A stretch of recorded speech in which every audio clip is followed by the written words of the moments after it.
Uh, Good evening. Today is March 18th, 2024. The time is 7:02 p.m. And my name is Fred Chase. I'll call to order this meeting of the Rules and Procedures Committee of the Bridgewater Town Council.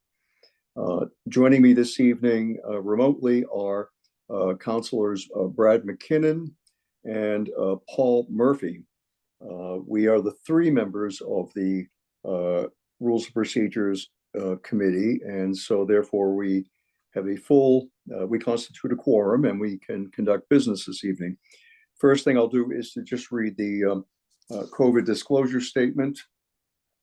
Pursuant to Section 20 of Chapter 20 of the Acts of 2020, an act relative to extending certain COVID-19 measures adopted during the state of emergency, and the March 31st, 2025 extension granted by Chapter 22 of the Acts of 2022, this meeting of the Bridgewater Town Council Rules and Procedures Committee will be fully remote and accessible to the public through remote participation to the greatest extent possible. No in-person attendance is permitted. Citizens who wish to tune into the meeting may do so via Zoom. So we can begin the meeting firstly with respect to the agenda. I note that we do have minutes prepared subject to our approval. These are the minutes of the meeting conducted on November 9th, 2023. And I would entertain a motion for approval. So moved. I think Paul might still be muted. Second. Thank you. We have a motion and a second. And of course, we're going to proceed by roll call vote. So Deb, if you would kindly just take the roll for us. Sure. Councilor McKinnon? Yes. Councilor Murphy? Yes. And Councilor Chase? Yes. 3 in favor, 0 opposed. Thank you. Our minutes are approved and we can move on to the two items of business for this evening. Well, actually, I note first of all that we have provided for a session of public input. And Debbie, if you can confirm for me again, I believe there's no member of the public in our presence. Is that correct? No members of the public present. All right. So we can dispense with the public comment period and move right to the items that were referred to us.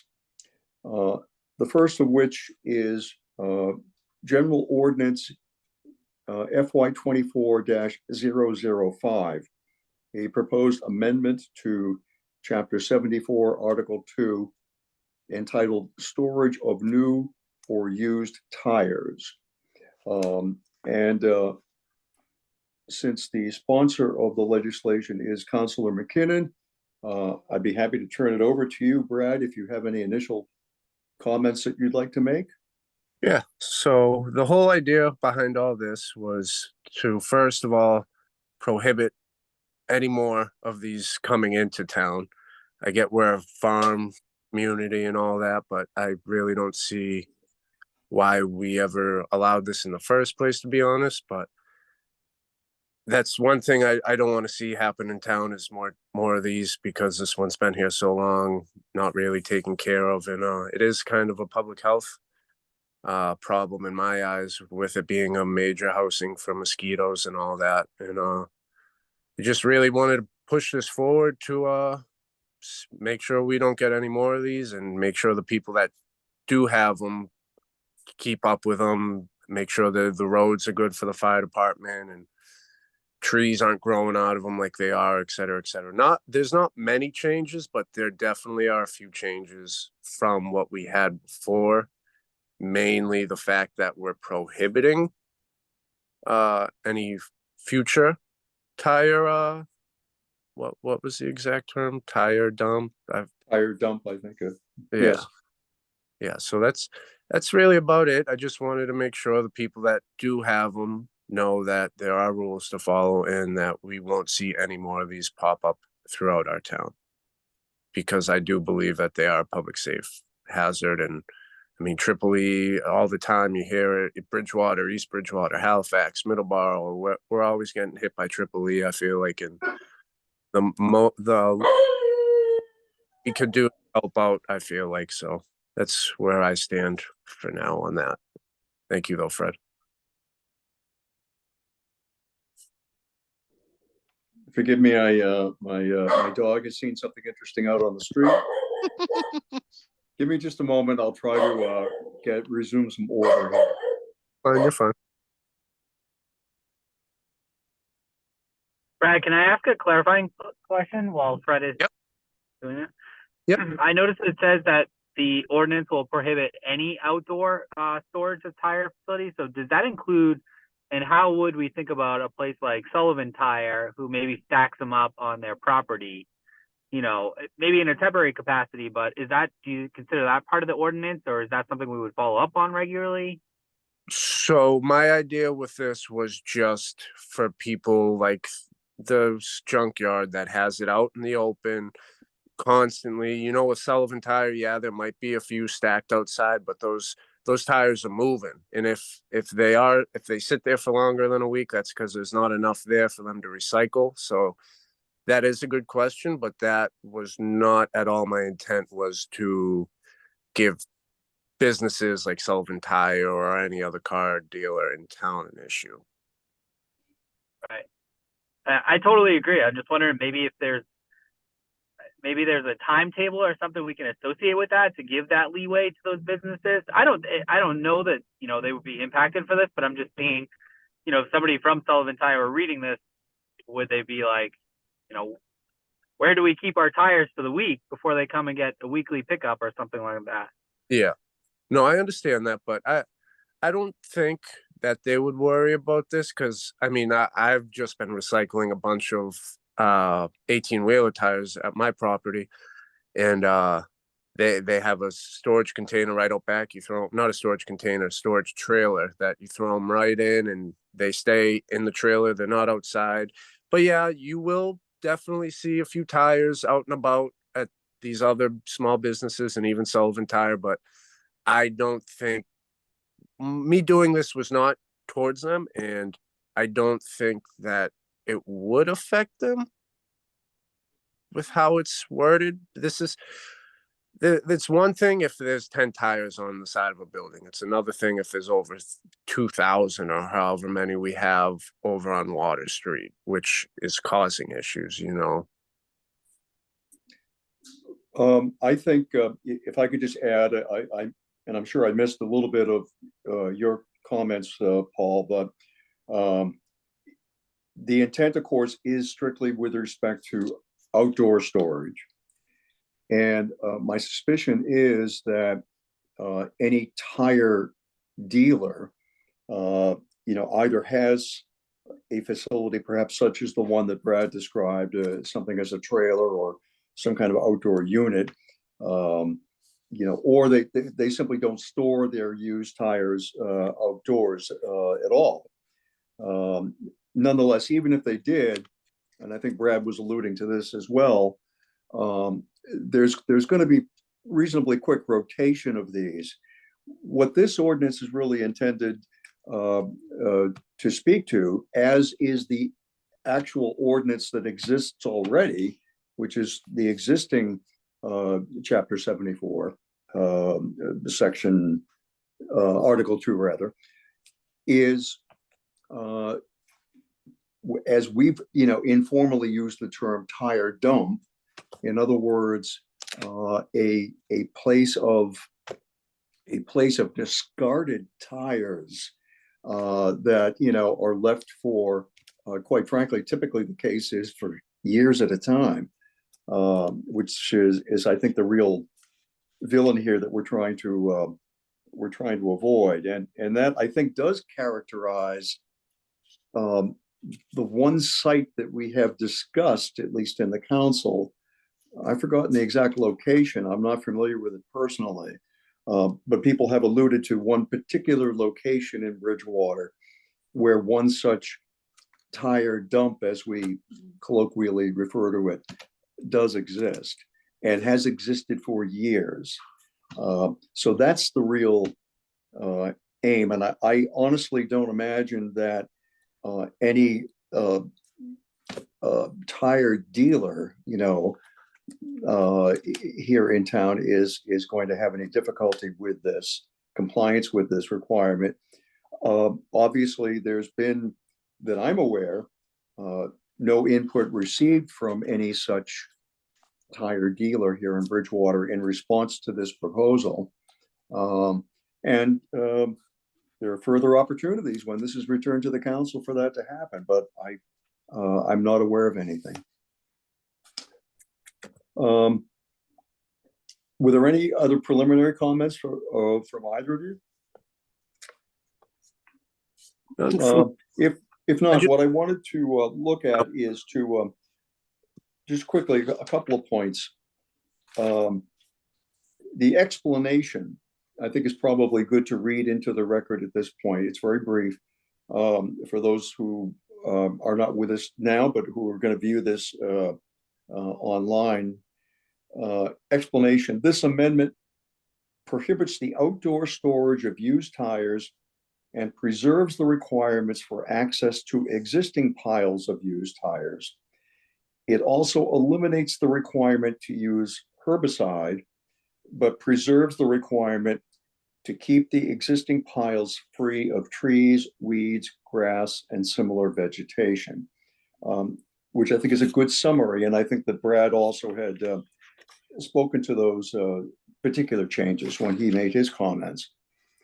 Now, I've compared the proposed ordinance with Chapter 74, Article 2, as is now already enacted in law in Bridgewater. It's one of our general ordinances.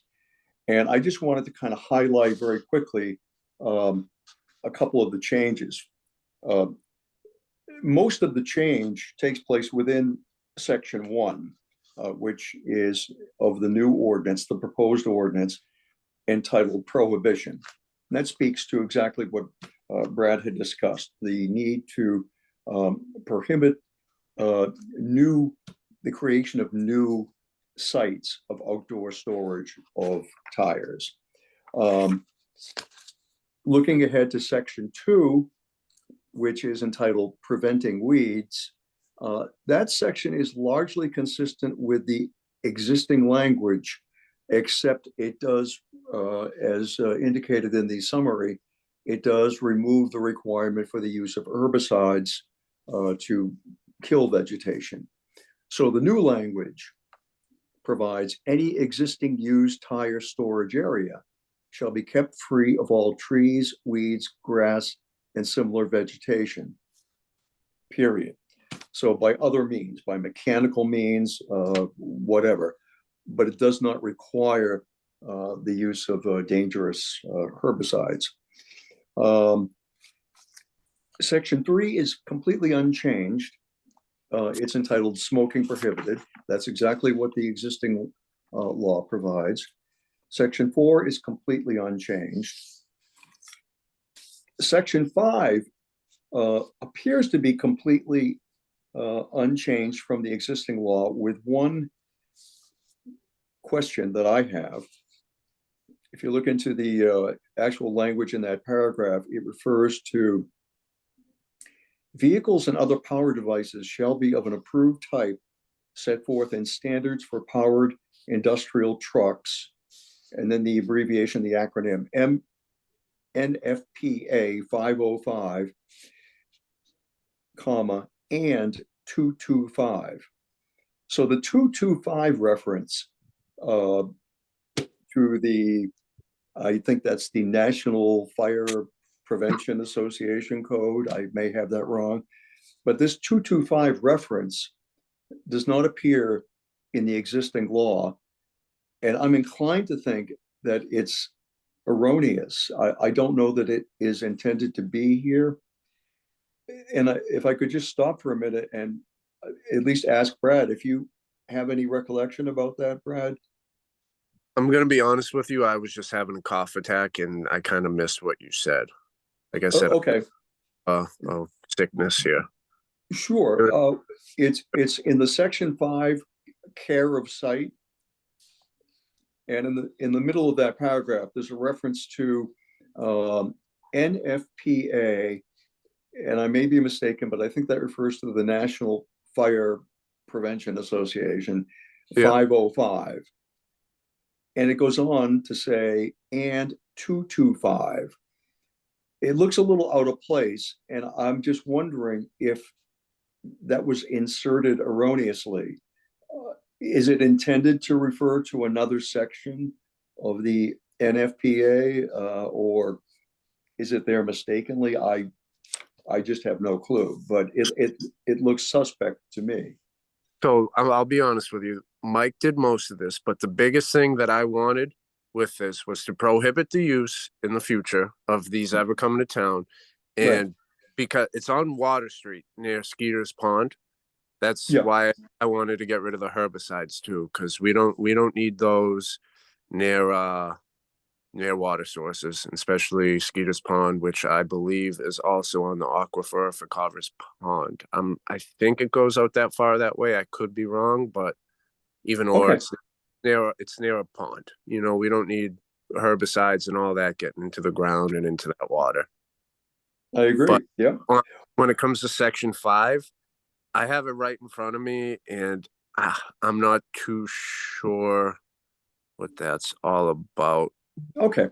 Why I don't we feel- do this? Yeah. Why don't we simply, for our purposes this evening, whatever we might be deciding to do at the end of the evening with respect to this, let's just keep that unchanged, but we'll make a note that we should, prior to our next meeting, when this is to come before the council, let's discuss this with Michael to see if it's something that should be there, or if it's something erroneous and shouldn't be there, we can have it taken out by amendment. But for the time being, we can just leave it as a question mark. No, that sounds good to me. Okay, all right, so that's simple enough for now. There's no change in our section 6, non-criminal disposition, and that's it. But to go back to the very beginning, under section 1, prohibition. Let me just read that first actually the first couple of sentences. It begins, the outdoor storage of used rubber tires shall be prohibited in the town of Bridgewater, period. The next sentence begins, existing outdoor used tire storage sites shall maintain suitable access, et cetera, et cetera, et cetera. So there's a logical inconsistency here. The first sentence says, the outdoor storage of used tires, used rubber tires, shall be prohibited in the town of Bridgewater, period. Now, I realize the whole point of this amendment is to allow for the continued existence of what already exists, Correct. but to prohibit new sites from being created. So my suggestion is a simple one. I actually thought of 3 ways to work this out. The simplest way, I think, is this. Make an amendment to that first sentence so that it reads, the outdoor storage of used rubber tires shall be prohibited in the town of Bridgewater, comma, provided, however, that existing outdoor used tire storage sites shall maintain suitable access, et cetera, et cetera, et cetera.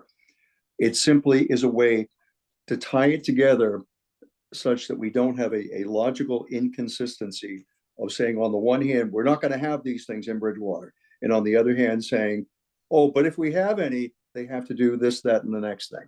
So that's all it does. So my suggested amendment is to provide for a comma after town of Bridgewater, and then the 3 words, provided, however, that. And it goes right into then the next sentence, existing outdoor used storage sites. Yep. So that's my proposed amendment, which I think just eliminates a lot of inconsistency in the language. Any comments about that or questions about that? I see what you did there, and I like that. I'd make a motion to change the period to not an exclamation point, a comma, and then, what did you say after that? Just add the words provided, however, that. Yep. Okay. All right, well, you've made the motion. I'll Paul, second. do you have any comment? Yes? I'll second that. Okay, sure, thank you. Okay, good. We have a motion and a second. And Debbie, if you could help us with the roll? Sure. Counselor Murphy, Yes. Counselor McKinnon, Yes. Counselor Chase. Yes. 3 in favor, 0 opposed. Okay. I think that this is actually a very important, I think it's a very useful amendment. I think it accomplishes what the goal that Brad, you had spoken about. It's going to enable the town to, from the standpoint of public safety, both with respect to restricting or eliminating the potential for disease through mosquito swarms, but also the ability of the town to help prevent fires, which unfortunately these outdoor tire dumps, as we call them, tend to have a certain risk of, and the fires that are created in those sites tend to be extremely difficult to extinguish, and they're just themselves quite a health hazard by virtue of the emissions that they cause. So I'm very much in favor of it.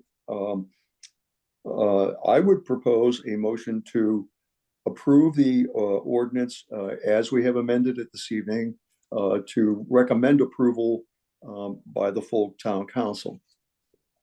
I'd second that. We have a motion and a second. And once again, if we could, Debbie, impose on you? Sure. Counselor Chase, Yes. Counselor Murphy, Yes. and Counselor McKinnon. Yes. 3 in favor, 0 opposed. Louis, get out. Okay. Very good. And of course, now moving on to our second item of business, proposed ordinance FY 22-008, Bridgewater Town Charter, Article 2, Legislative Branch, Section 2-13A, Annual Stipend. This is one of our favorite topics. It must be because we have been talking about it for many months, and maybe we can even wrap it up this evening. So Debbie did circulate to us today I think a very handy recap of all of the legislative activity that has gone on in connection with this proposed ordinance, going back to sometime last summer, I think. And you will each remember, of course, many of the discussions that we had in the council with respect to particular aspects of this. Notably, we did spend a considerable amount of time speaking with town attorney Jason Rollins and awaiting his response to our question as to how it should be implemented, and because it does constitute a charter change. And the real question that we tackled and we did resolve was, since it's establishing a amount of money that will be made available to town councilors in respect of their service to the town council, how over the course of years to come might that amount be changed, if ever, up or down? How would that be accomplished? And the short answer to that problem was, we found that initially the town attorney's position was that it would be very difficult because it would require another charter amendment. But then he later informed us then, having done further research, he told us that in fact, existing Massachusetts law does provide for just such an amendment. And we can, in the future, the town council could, if it chooses, amend the amount of money that's provided in this ordinance by simply another ordinance without the need of another charter amendment. But this action we're looking at now, this proposed ordinance, does in fact require a charter amendment. We know that. We've been working along on that basis for many months now. Now, it's come to the committee previously for other particular aspects to be ironed out, and we've done that. The one item that I can remember that from our last discussion on this matter, we chose to have it returned to the council was based upon the question, what would happen, I should put it this way, when a councilor is elected at an election other than an annual town election, obviously a special election, what impact would that have as far as that person's eligibility to receive the stipend? And going back to the language that we have actually before us tonight,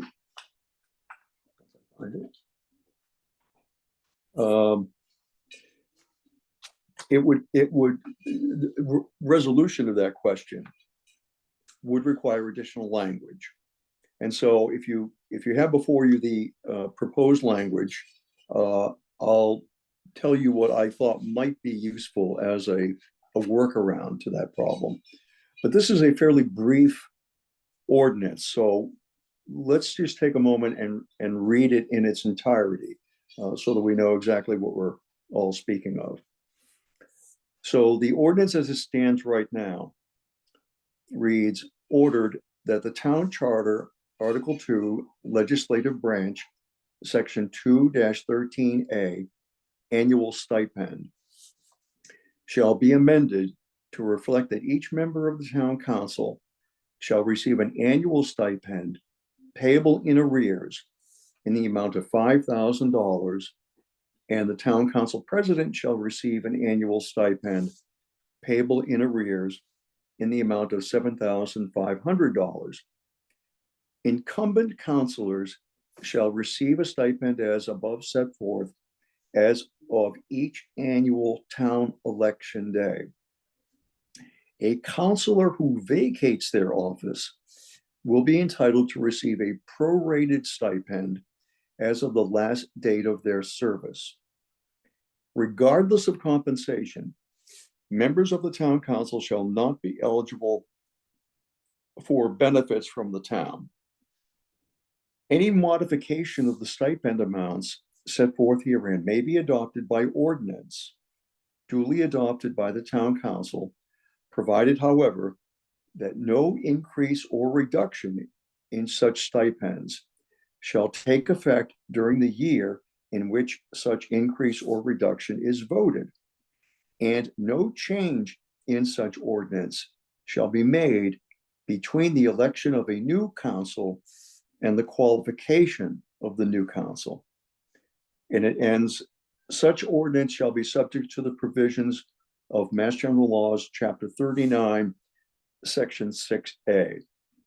And that state law was exactly what Attorney Rollins had found, that gives us the opportunity to amend this by ordinance, as he originally did not favor, you'll recall. Okay, so it provides for a councilor who leaves office to receive a prorated portion of the stipend, so that so they're going to be compensated for the time of that year that they actually did serve. And the question that arose as of our last meeting was, what about a councilor who's elected in the middle of a year? In other words, by a special election, not at the annual town election. And I have a language that I can propose to you. I have language I can propose to you that I think would resolve that. what I'm looking at reads, persons elected to serve as counselors by special town election shall be eligible for payment of an annual stipend payable in arrears in the amount of $5,000, reduced on a pro rata basis, commensurate with the actual number of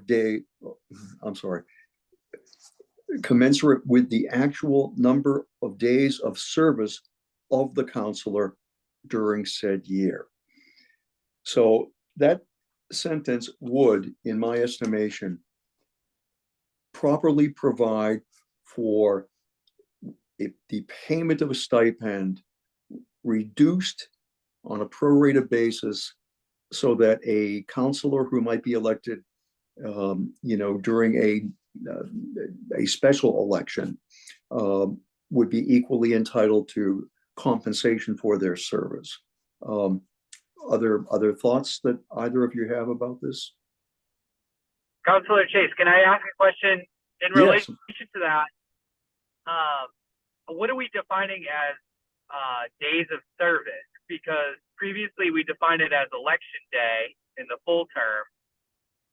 Would this be, why are we not using an election day in this language here as well? Well, because the defined term is the annual town election, right? Because there is only one annual town election day.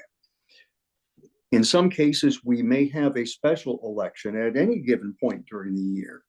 And it's possible that at a special election date, a new town councilor could be elected. So the language that I have just refers to that person's actual number of days of service in the year. So let's suppose that we have when's mid-year, June 30th. Let's suppose that we have an election that causes a new councilor to be elected and seated as of June 30th. So he's missed the first, half of the calendar year, but he will presumably be serving for June through December 31st.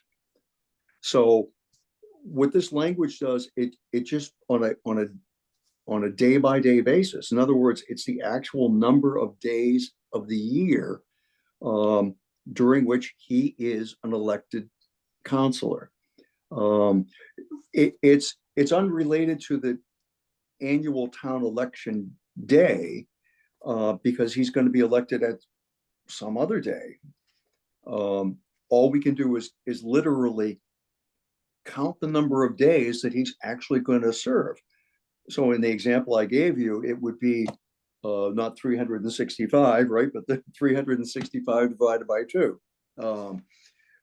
So that would be the basis on which his stipend would be reduced. In that case, in that example, his stipend would be reduced to $2,500, half. Does that answer it for you? So the term is defined as the election day, not the day that the counselor may have been sworn in. Well, okay, but remember, the election day term is used. Let's go back to where it appears.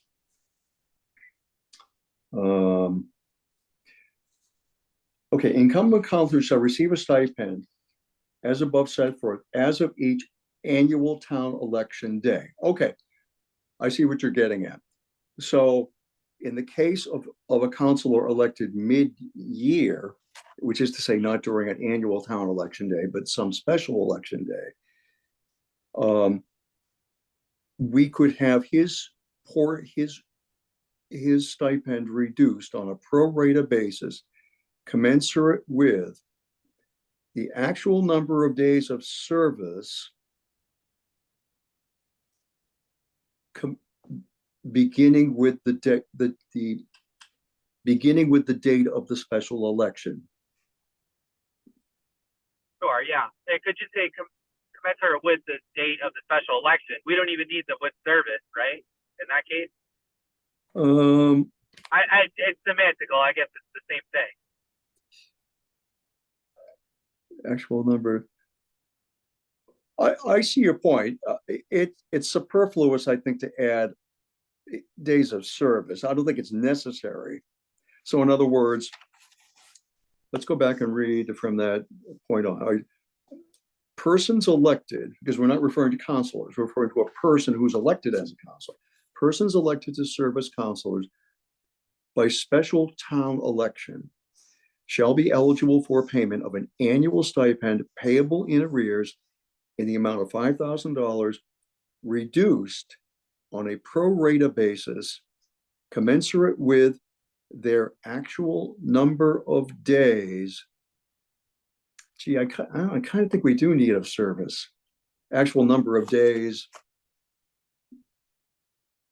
You want to say actual number of days since the election?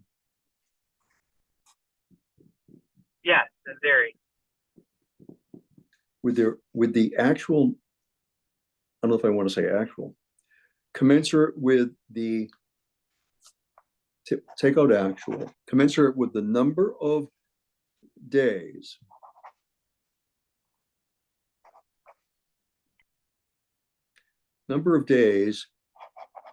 beginning with the date of the special election.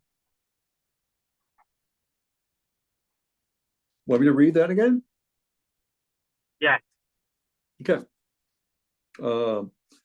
Persons elected to serve as councilors by special town election shall be eligible for payment of an annual stipend payable in arrears in the amount of $5,000, reduced on a pro rata basis commensurate with the number of days beginning with the date of the special election.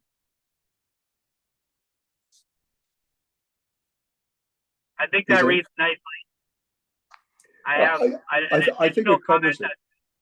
Sorry, I have additional comment that's a little bit separate from this, but you know my looking into this. No, I think it works. If it were the case that we were replacing the president, how would that be? And you use the language of $5,000. Well, I thought about that, and I think what I concluded was, how likely is it that we're going to be electing? Well, wait a minute now. It's not even that question. The president, by charter, is elected only as of the first meeting following the annual town election. Right. So I don't think that there's a conceivable likelihood that this, I'm thinking new counselor, I don't even mean to say new counselor, but this person, this counselor elected by special election, would be eligible for immediate consideration as council president. Maybe not, but so election aside, if the vice president were to step up, do they get a prorated now stipend of that 7,500? Well, okay, so now it comes into consideration, I think, is the fact that we're paying in arrears, right?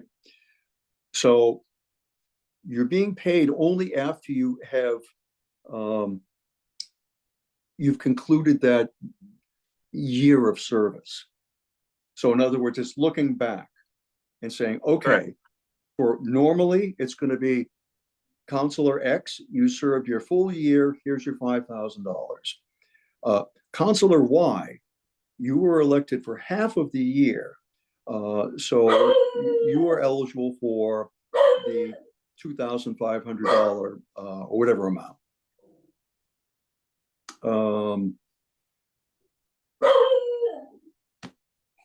I'll have to quiet my dog. It's an occupational hazard. Hold on, please. My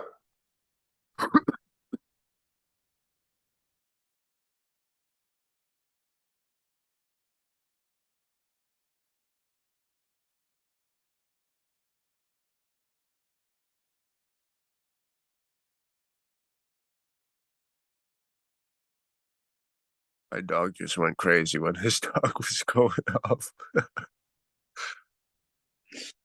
Okay. So let me think. I guess I'm still thinking that because it's payable, because we're looking back and paying in arrears, we're going to know what that person's role was. If that person actually did serve for half a year, let's say, and was president, he or she would be eligible for a half of a year of the president's stipend. Yes. And then the vice president that would assume the role of president would be paid how?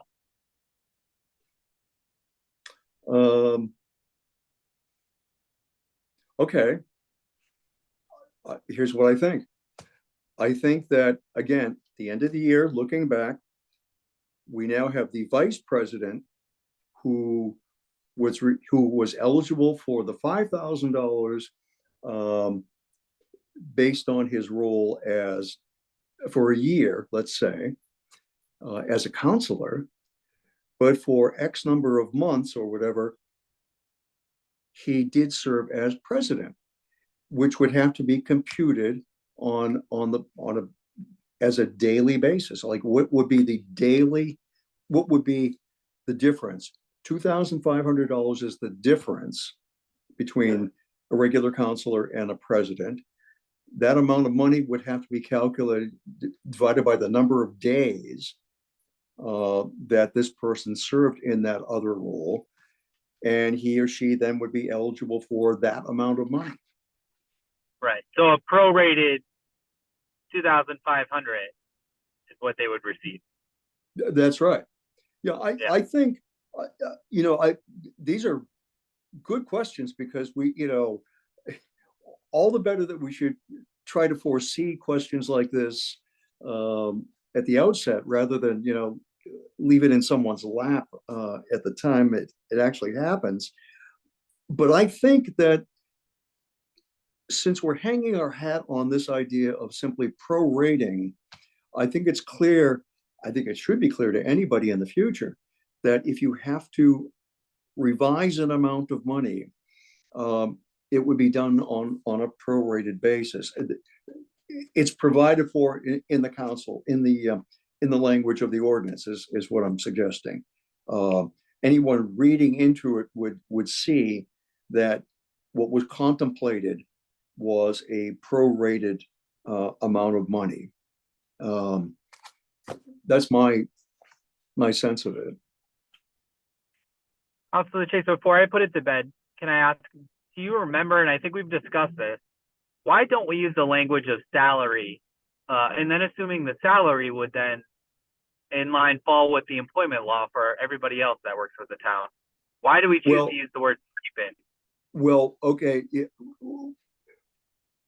Here's what I think about that. And the question did come up. I've forgotten exactly how it was raised, but normally salary is commonly understood to represent an amount due by virtue of employment. We are not employees of the town. And in fact, we want to make clear that we're not. Just, in fact, by virtue of, we added that language about benefits, remember? It says that regardless of compensation, members of the town council shall not be eligible for benefits from the town. I would have revised that language a little bit, but you understand what it means. We're not entitled to the payment of employment benefits because we're not employees. We're elected officials. And the word stipend is more commonly associated, I think, as certainly you know, in either academic forums or other areas where the word salary might be a little misleading. Some people might think even a little misappropriate. So I think it's really just an innocent choice of words, but I think it more accurately describes our particular circumstance as elected officials. And we're not employees. Who would we be employees of? I mean, the citizens, the voters of the town elected us. And yes, we are elected to serve them, but we're not employees. And I think we want to avoid the trappings that might cause someone to conclude that we are employees. Certainly the town doesn't want us to think of ourselves as employees. I don't know. I think stipend is the most appropriate word, but does that? I agree. I agree with your sentiment. Okay. Now, well, okay, I'm jumping ahead, but as best I can recall and reconstruct from everything that's gone on before, I think this is the only question before us now that was sent to us for referral, was this question of how do we deal with elections during non-town election years.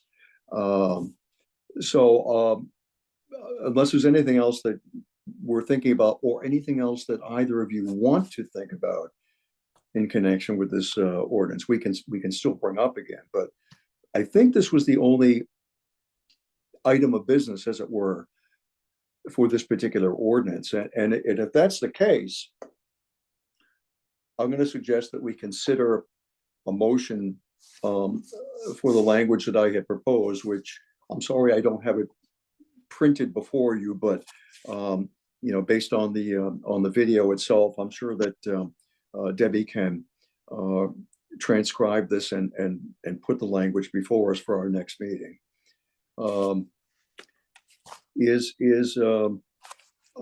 would entertain a motion. Sorry, I'll second that. We have a motion and a second. Okay. Then Deb, I would ask you if we could have a roll call vote on the proposed language. Shall I read it again? I would appreciate it if you could, But- Councilor Chase, just one more time. Sure. Yeah, let's do that. So this is the amendment proposed for the ordinance as it appears before us tonight, that was given to us on referral from the council. Persons elected to serve as councilors by special town election shall be eligible for payment of an annual stipend payable in arrears in the amount of $5,000, reduced on a pro rata basis commensurate with the number of days beginning with the date of the special election.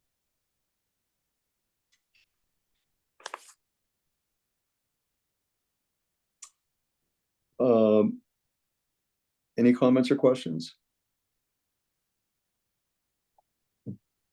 Motion to send back to the town council. You gotta vote on the okay. amendment first. Oh, okay. Thank you, Deb. Yes, actually, we do need to vote on the amendment itself, and then we can vote to send to the town council. So do you want your motion to approve the proposed amendment? I'll second that. Okay. And Paul, you made the motion? Yes. Okay. All right. So we have a motion and a second. So Debbie, if you would. Counselor McKinnon, Yes. Counselor Chase, Yes. and Counselor Murphy. Yes. 3 in favor, 0 opposed. Okay, good. Is there anything else that we need to discuss with respect to to this proposed ordinance? The only one question I was gonna ask, Paul asked, so I'm all set over here to send back to council if any of you two want to make a motion for that. Okay, so is that your motion, Brad, to send it back for referral for, A motion to send back to the town council with a recommendation for With adoption? for Yeah. adoption, sorry. Okay. Okay, I would second that motion. Second. And, Oh, okay. sorry. Sorry, Councilor Chase. I'm sorry. I didn't mean to second over you. Oh, okay. You No, can I- have it. It's communication error. That's fine. So Deb, I think if we can have a roll call on the referral back to the council.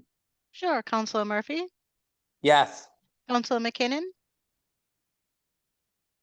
Oh, sorry, cough bless attack. you, Yes, and Counselor Chase. Yes. 3 in favor, 0 opposed. Okay. Very good.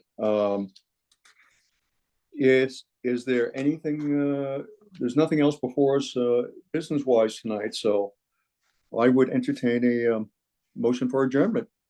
I'd second it. Okay. We have a motion and a second. Okay. I Yep. know you want to get off, Brad, and I appreciate your hanging around with us, not feeling up to par, but. Sorry. Getting through. Counselor Chase, Yes, Counselor McKinnon, Yes. and Counselor Murphy. Yes. 3 in favor, 0 opposed. very good. All right, thanks, everyone, and have a great evening. Have a good Hope you're night, feeling everyone. better, Brad. Good night. Thank you, Fred. Thank you. Bye-bye.